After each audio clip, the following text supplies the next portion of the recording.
speaking with us here live on Bloomberg in a conversation with Tim Stenevec and Shonali Bosick. I'm Joe Matthew in Washington. We've been listening along here in what is always an interesting back and forth with Nathan Dean, Bloomberg Intelligence Senior U.S. Policy Analyst, who we talk to a lot about crypto regulations and some of the other matters that Cathie Wood was talking about. Quick check on the baseline here, by the way. We've been watching Bitcoin tumble today, down almost 3% now, just trading above $81,000. You heard Cathie Wood talking about Tesla, down 4%, $8 a share. Robinhood down 6%, or about $2.50. It's not a great day on the markets, but we could learn a bit from what we just heard, and that's why Nathan is with us. It's good to see you here.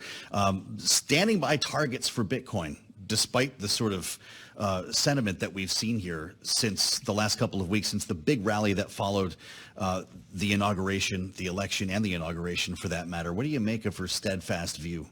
I think she's right, but it's just going to take a long time. I mean, when it comes to deregulation, she focused on that. Let's talk about what could happen in 2025. We first had President Trump come out there with this executive order. The strategic Bitcoin reserve did not include the language that many people in the cryptocurrency industry wanted, where they were going to go purchase Bitcoin. But then secondly, you've got this stablecoin bill, this Genius Act, which just passed the Senate Banking Committee last week. We think it's a 70% chance it can get done by July. But then for the rest of the cryptocurrency industry, what about Bitcoin or Solana or Ethereum? Then they're going to have to sit and wait, because the SEC has a crypto task force that's currently working. Their first meeting is on Friday. Everybody can listen to it. But the SEC can only do things within its jurisdiction, and that is securities. And Bitcoin is not a security. Right. So for the cryptocurrency industry and this idea of institutional adoption, which is what they're really looking for, they need Congress to pass a bipartisan crypto market structure bill. I don't think that can happen in 2025. So if you're looking for companies like Coinbase and Robinhood to get this regulatory clarity, you're probably looking at mid-2026 before anything really impacts the company's bottom line. Well, you're no stranger to politics. Isn't that a liability for Donald Trump, who promised to get this done, elected in part because of the progress that could be made, his embrace of crypto? Well, but there's only so much that you can do without an act of Congress. So, the Bitcoin reserve was certainly one thing that he could do. We called it that we think it was going to be a rebranding of the already had or already owned cryptocurrency assets. But then, convincing Congress to go out there and purchase more was going to be a tough task. And convincing Congress to create this bipartisan crypto market structure bill is going to be a tough task. The good news for the crypto industry, though, is that they're actually making progress with the stablecoin bill.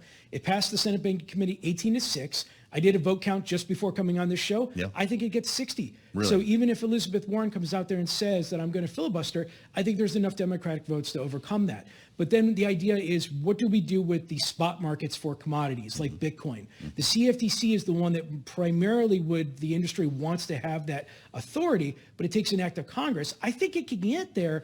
The challenge is just how much time do they have to debate about it, and whether or not they can get it done when the broader macro agenda could actually, slow things down. So what's holding up?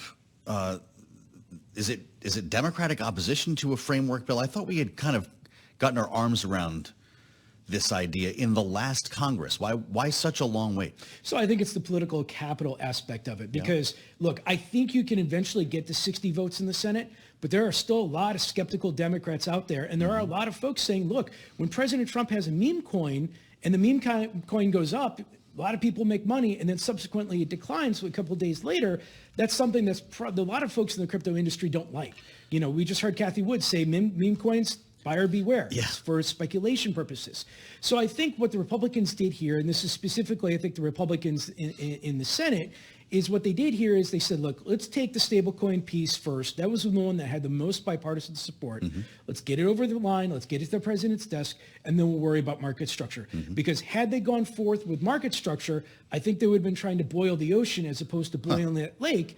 And like we saw with the Safer Banking Act and marijuana in the last Congress, then it just gets messed up, gets delayed, and ultimately goes nowhere. If Nathan Dean is with us, we have to ask you about a major headline about the Fed yesterday. Of course, you saw the Bowman headline, and we talked about it with Patrick McHenry, the former chair of the House Financial Services Committee. Michelle Bowman nominated for the Federal Reserve's vice chair for supervision. We talked to Nathan a lot about Basel III, which maybe just went out the window, and the idea of what else could take its place. Patrick McHenry with us at the table yesterday. Listen. It would not be exceeding the European standards, which is Michael Barr's goal, not what he said, but what the policy looked like. It is a reworking from soup to nuts, throwing it out, starting it over again, and making sure that it's a data-driven operation, not a politically driven, ideologically driven operation like Michael Barr put forward. Not a big fan of Michael Barr at any point in his tenure holding the gavel. What does take its place? Well, the interesting thing there is that, I was going to say Chairman McHenry, former Chairman McHenry said is that, they wanted to be in line with European standards. So they've already implemented it. It's called Basel IV. Capital requirements went up around 3 to 4% in Europe. Now, the initial Michael Barr proposal was 19%. He declined it down to 9%. Yeah. Our view is that when Governor Bowman gets in there, and we think she's going to be confirmed as Fed Vice Chair, you're going to see more of a capital neutral rule. So maybe think a 0 to 1% increase in terms of capital requirements. Because like Chairman McHenry said, this thing's going to get blown up and then reproposed and restructured. That also signals that it's not going to happen in 2025, probably won't happen in 2026. It could, but implementation of this is most likely for 2027. What bank investors need to know most importantly, though, when it comes to the Basel III endgame is that if you get a capital neutral rule and our capital requirements go up 0 in the United States, do European regulators subsequently decline theirs to make it online with international standards? So this idea of race to the bottom is something that's floating out there. But I will also just add that Governor Bowman probably has other things that she wants to do first. This is going to take time. Look for changes to the annual stress testing first. Maybe look for changes to the enhanced supplementally leverage ratio, the ESLR first. Yeah. But eventually they'll go back to reproposing the Basel III endgame. I just don't think it's going to happen in 2025. It's going to be a couple of years, it sounds like, if that's the case. So producer James just got the Basel III T-shirts made. They're already going to the flea market, I guess. Collector's items. I knew it.